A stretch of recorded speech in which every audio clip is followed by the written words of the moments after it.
మామూలుగా ఆగస్టు నెల వచ్చిందంటే రిజర్వాయర్లన్నీ నీటితో కళకళలాడాలి, రైతుల మోముల్లో ఆనందం వెల్లివిరియాలి. కానీ వర్షాకాలం మొదలై 3 నెలలైనా జలాశయాలు వెలవెలబోతున్నాయి. నీళ్లు లేక కళ తప్పి జలహీనంగా మారాయి రిజర్వాయర్లు. దాంతో ఆగస్టు నెల సంక్షోభాన్ని గట్టెక్కుతామో లేదో అన్న టెన్షన్ ఇప్పుడు రైతుల్లో స్టార్ట్ అయిపోయింది. ముఖ్యంగా నాగార్జున సాగర్ ఆయకట్టు రైతుల గుండెల్లో పరిగెడుతున్నాయి రైళ్లు. 2 తెలుగు రాష్ట్రాల వరప్రదాయిని, సిరులు పండించే అతిపెద్ద జలాశయం, లక్షలాది ఎకరాలకు అదే ఆధారం.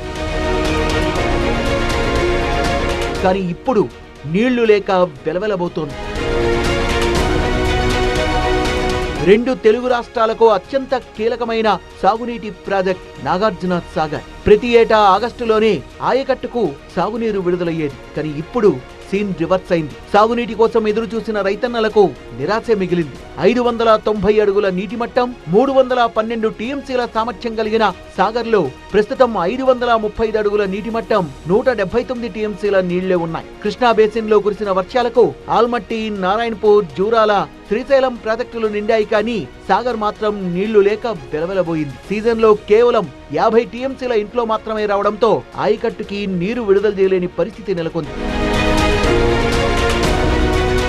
నల్గొండ జిల్లాలోని సాగర్ ఆయకట్టు కింద 2.5 లక్షల ఎకరాలకు పైగా వరి సాగు జరిగింది. సాగర్ నుంచి సాగునీరు విడుదల చేయకపోవడంతో ఇప్పుడు ఆ పంటలన్నీ డేంజర్ లో పడ్డాయి. బావులు, బోర్లు కూడా ఎండిపోవడంతో పంటల్ని కాపాడుకోవడానికి నానా కష్టాలు పడుతున్నారు. కేవలం సాగర్ పైనే ఆధారపడి పంటలు వేశామని కనీసం 50 టీఎంసీలైనా విడుదల చేయాలంటున్నారు రైతులు. ఆగస్టు నెల వర్షాలు లేకపోవడం వల్ల బావిలు, బోర్లు మొత్తం ఎండిపోయినాయి సార్. ఇప్పటికైనా కొంచెం సాగర్ నీరు పెడితే సాగర్ నీరు విడుదల చేయడం వల్ల ఏమైందంటే బోర్లు, బావిలు కొంచెం రికవరీ అయ్యి పంటలు పండుతాయి అనుకుంటాం సార్. ఎప్పటికైనా దయచేసి సాగర్ నీరు విడుదల చేయాలని కోరుకుంటున్నాం సార్. ఈ ఆగస్టు నెల వరకన్నా వర్షాలు వస్తాయని ఎదురు చూసినాం. మా ఇంతవరకు కూడా ఒక వర్షం కూడా రాలేదు. మా ఆశలన్నీ అదే ఆశలేని. ఇప్పటికైనా నాగార్జున సాగర్ ఎడమకాల కింద నీళ్లు ఇచ్చి భూగర్భ జలాలను నింపి చెరువులు, కుంటలను నిండుతాయని ఆశిస్తున్నాం. ఎల్నినో ఎఫెక్ట్, వర్షాభావ పరిస్థితులతో జలాశయంలోకి ఆశించినంతగా నీళ్లు రాలేదన్న నాగార్జున సాగర్ ప్రాజెక్టు సిఈ శ్రీనివాస్ రెడ్డి గత 12 ఏళ్లలో ఇలాంటి పరిస్థితి ఎప్పుడూ రాలేదని చెప్తున్నారు.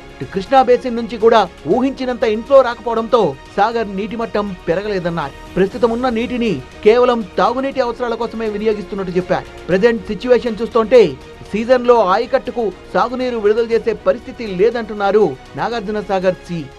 మనం ఉన్న ఇన్ఫ్లోని బట్టి మనం రిలీజ్ చేసే పరిస్థితి అయితే, పంటలకు రిలీజ్ చేసే పరిస్థితి అయితే ప్రస్తుతం లేదు.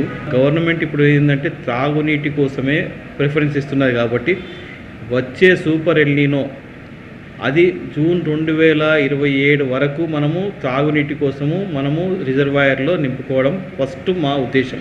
47 టీఎంసీ మనం అన్ని తాగునీటి కోసం అన్ని రిజర్వాయర్లు నింపిన తర్వాత అప్పుడు గవర్నమెంట్ ఆదేశానుసారము మళ్ళీ చెరువులకు వదిలిపెట్టాలా ఏంటనేది వాళ్ళ ఇన్స్ట్రక్షన్ ప్రకారంగా నెక్స్ట్ ఫాలో కావడం జరుగుతుంది. మనకి ఇప్పుడు కెనాల్ ఫ్లో ఉంటుంది కాబట్టి కొంత water level, ground water level increase అవుతాయన్న ఆలోచనతో ఉన్నాము. దాంతో కొంత బోర్వెల్స్ కూడా మనకు రీఛార్జ్ కావడానికి ఆస్కారం ఉన్నది. అయితే ఈ పరిస్థితికి కాంగ్రెస్ ప్రభుత్వ నిర్లక్ష్యమే కారణమంటోంది బీఆర్ఎస్. ఎల్నినోతో తీవ్ర వర్షాభావ పరిస్థితులుంటాయని నిపుణులు హెచ్చరించినా అవసరమైన జాగ్రత్తల్ని ప్రభుత్వం తీసుకోలేదని మండిపడుతున్నారు. నిర్లక్ష్యాన్ని కప్పిపుచ్చుకోవడానికి యాగాలు, పూజల పేరుతో ప్రభుత్వం డ్రామాలాడుతోందన్నారు BRS leader Bollam Mallayya Yadav.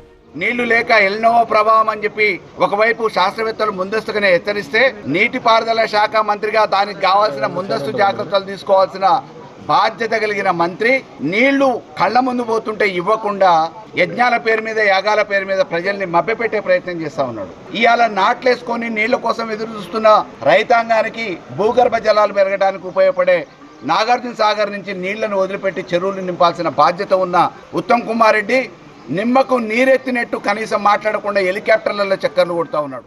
August 10న ప్రభుత్వమే అధికారికంగా నాగార్జున సాగర్ లో వరుణ యాగం నిర్వహించింది. విస్తారంగా వర్షాలు పడి జలాశయాలు నిండాలంటూ పూజలు చేసింది. కానీ ప్రస్తుత పరిస్థితుల్ని చూస్తుంటే ఎల్నినో నుంచి గట్టెక్కే అవకాశాలు కనిపించడం లేదు. వర్షాల కోసం ప్రభుత్వమే వరుణ యాగం నిర్వహించిందంటే పరిస్థితి ఎంత ఆందోళనకరంగా ఉందో అర్థం చేసుకోవచ్చు.